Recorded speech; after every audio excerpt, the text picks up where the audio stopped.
Hey, and welcome back to this week's video. This month, I'm doing a series on covering the basics when it comes to adopting a plant-based diet. Or maybe you're thinking about a plant-based diet, or maybe you're already in it and you're just wanting a refresher on why am I doing this? It can be a big life change to switch from kind of the normal, I would say standard American way of eating over to a mindful, intentional, plant-based way of eating. Now, I subscribe to a whole food plant-based lifestyle. I am passionate about not making it a diet, which is why I wrote a book called If Diets Don't Work, What Does? I'm more interested in making it a lifestyle. I want to help create sustainable changes with this, but I want to just cover the basics this month. So today, I'm talking about one of 3 reasons why you might want to switch to a whole food plant-based way of eating. Next month, January 2022, is Veganuary, where you are going to maybe see a lot of content and a lot of jump starts and programs, 7-day, 30-day commitments to jump in and try a vegan diet. I'm here to maybe get ahead of the curve a little bit and say, hey, let's think through this. And then toward the end of this month, I want to talk with you about how to do it sustainably, not in a diet culture kind of way. I want to help you kind of take a slow and steady progress into a plant-based lifestyle. So in my opinion, there are many, many ways, many reasons why you would want to adopt a whole food plant-based lifestyle, but I'm only going to cover 3, 1 in this video and 2 more throughout the month. So I want to first and foremost just introduce what those 3 reasons are. I would say that number 1, it's better for your body, for your physical health. Number 2, it's better for the planet. And number 3, it's better for your budget. There's many, many more, including animal welfare and other things. But these are the 3 that I find the biggest portion of the population is most interested in. For me, I went vegan for my health, but I honestly do stay vegan for the planet and for the animals. So animal welfare is interesting to me. Even though I was raised hunting and fishing, I understand all perspectives of that. And I understand that we all come at that with different biases. And that's just fine. But for today, I want to talk about how plant-based nutrition could improve your health. If you are brand new to plant-based eating, this is a great video for you, and I hope that you find it helpful. So, there is such a list of things that I could go through, and there's statistics and studies that I could share with you to make a compelling case that a plant-based diet is better for your body than any other way of eating, especially a whole food plant-based diet, which we clarified in last week's video. So if you missed that one from the series, make sure you go back and catch that one. The difference between vegetarian, vegan, whole food, plant-based is important. So I want to share with you just the basic principles of the power of plants. And I'm more than anything would love for you to just take this and go do your own research, explore some things. I have a resource guide for you that I'm going to link in this video's description. So click on the YouTube, link and go to opening that description up, check out the link to download your resource guide, because I want you to be able to go out, read the books, read the articles, listen to the podcasts, watch the documentaries that are going to teach you more of the statistics behind what I'm going to share today. Okay, so our body, in all honesty, our body was designed for plant foods. So plant foods have many wonderful properties that animal foods do not, and processed foods do not, okay? So let's talk about plant foods. Plant foods have fiber and water. Those are 0 calories. However, they are very important to our human health, right? And then we have all whole plant foods have 3 macronutrients, which are protein, carbohydrate, and fat, okay? All whole plant foods have all 5 of those things, okay? It's almost, I've heard it described almost as if you have a box, and the box is made from those macronutrients, And then stuffed inside is the fiber, the water, and also think about the antioxidants and micronutrients, vitamins and minerals that are in that food, okay? Now, if you take that whole food and you start taking parts of that box, parts of that food apart, you are creating a processed food, okay? You are taking parts away. Maybe if you want to take an avocado and you want to create avocado oil, you would break it down, process it until you took away all of the other macronutrients, the protein and the carbohydrate. And if you left just the fat, you would have avocado oil, 100% fat. Processed food, very, very processed, right? Not whole. Even though it's plant-based, it's not coming from an animal, it's very processed.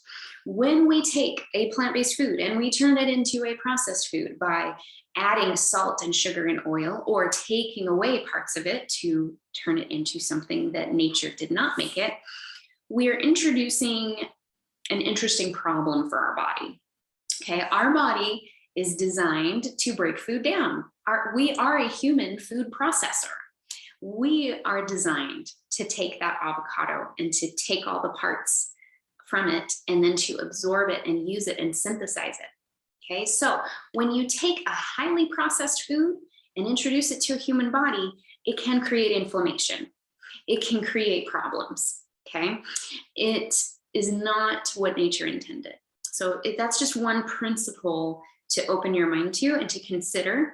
How much processed food are you having? And if we minimize that, would your body experience less inflammation and less upset? So by nature, if you leave those plant-based foods in their whole natural state, you are giving yourself the entire beautiful package, okay? And remember, in that package, we have fiber. Now, where does fiber come from? It only comes from plants. Over here in the animal food program, there's no fiber over here. Fiber, by definition, is the part of a plant that holds it up. It's like the plant's skeleton, okay? It is essential for healthy gut microbiome, and it is essential for healthy, regular digestion. It is so good for keeping you full and satisfied because it makes up the bulk of the food that you're putting into your body, but it's 0 calories. So if you take fiber away from the plant-based food, you break it down, and then you're creating a processed food that is not going to take up as much space in your stomach. So you're not going to be full eating that bag of potato chips.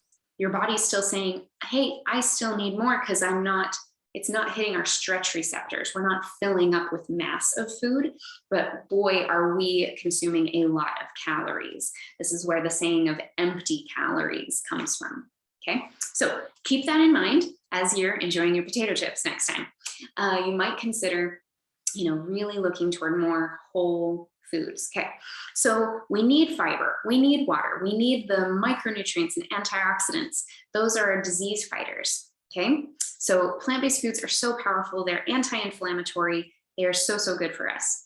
I want to talk for a moment about animal foods. Okay, animal foods have 0 fiber. Animal foods will have the macronutrients that we talked about, but they will have lower amounts of antioxidants, and they have some problems. They are higher in fat, higher in protein than our body needs in large amounts. And one of the biggest problems is the type of fat is saturated fat. And another thing that animal products are all going to contain is cholesterol, dietary cholesterol. Now, cholesterol is this fantastic thing that our body already produces. And guess what? The chicken, the pig, the cow, they produce it too. So when we eat their milk products, their flesh, the eggs they produce, there is cholesterol in that food. Now, plants don't produce cholesterol. But as you may know, if you have high cholesterol, this is going to cause problems. We are going to start creating atherosclerotic plaque throughout our circulatory system, not only in our heart itself, but throughout our entire body. So what if we are consuming a huge amount of animal products? Well, you're going to run into things like heart disease, Okay, blocking the flow of blood to your heart can lead to heart attacks. It can also block the arteries leading to your brain, which can, if those get blocked off and blood flow stops to the brain, that's where we get strokes. That's also contributing factors to diseases such as Alzheimer's and dementia. Okay, lack of blood flow to any part of our body is not a good thing. And we want to really consider, okay, how much animal products am I consuming? And if I ate less, wow, could my circulatory system be so much more healthier? One other thing I want to point out is that if we need blood flow to our heart and our brain, if you want a healthy sex life, you need good blood flow down there too.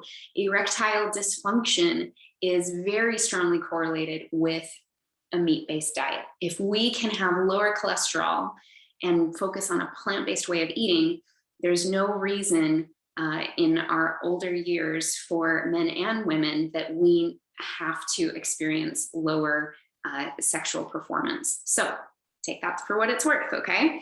Now, these are lots of information. Maybe you've heard these things before. Maybe you've never heard them before in your life. I encourage you to go and do the research.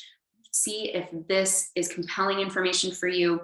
Get it from another source. Check out the resource guide that I've got in the description below. But just know that when we are eating more whole food, plant-based, less animal products, less processed foods, we are getting an anti-inflammatory diet. We're getting a heart healthy, brain healthy, healthy sexual drive sort of diet. One more thing I want to throw in here is lower cancer risk. Animal products, unfortunately, have a few things going on. IGF-1 and casein. Both of these things have been shown, study after study, to grow cancer, okay? Plants, so many plants are powerful cancer fighters. One of my favorite resources for you to explore this and the studies that are behind this is Dr. Greger's book, How Not to Die. He does a fantastic job of outlining the top 10 causes of death in the United States and sharing with you the research that shows, hey, if we ate more of a plant-based diet, how much would that impact the rates of these diseases? And it's quite compelling. So that was a lot. There's a little bit of a fire hose, but I hope it's helpful. And I hope that you go and do a little bit of your own research in these topics and check in with yourself. What feels correct for you? How fast do you want to go? If you need help doing it in a sustainable way, check out my book, If Diets Don't Work, What Does? Because we want to keep this, it can be the gospel truth to go be vegan or be whole food plant-based. But if you do it in an unsustainable way, you're kind of just shooting yourself in the foot. So I do want you to consider taking a slow and steady approach, which you won't hear talked about by most advocates of plant-based nutrition. So keep that in mind and stay with us for the rest of this month as we continue to talk about what plant-based eating is, why it's a great idea, and how you can do it in a doable, sustainable way. Thanks for joining me. Remember to grab the resource in the description below and take care.